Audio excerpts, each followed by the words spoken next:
ഇത് actually dumbbell preacher care ആണ്, biceps preacher care ആണ്.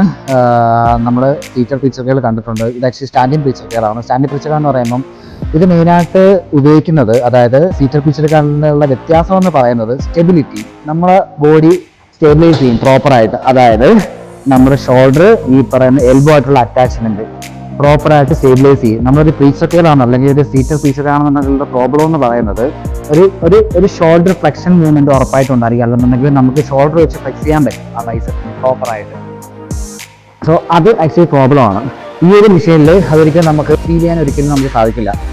അതുകൂടാതെ തന്നെ നമുക്ക് ഇതിനകത്ത് തന്നെ ഒരു 90 ഡിഗ്രി എൽബോ പ്രഷർ, അതായത് ബൈസെപ്സുകൾ നമുക്ക് ഉറപ്പായിട്ടും ചെയ്യാൻ പറ്റും. അതായത്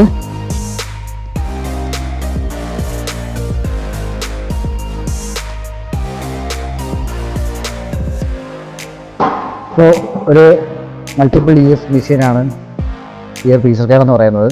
വളരെ യൂസ്ഫുള്ളാണ്.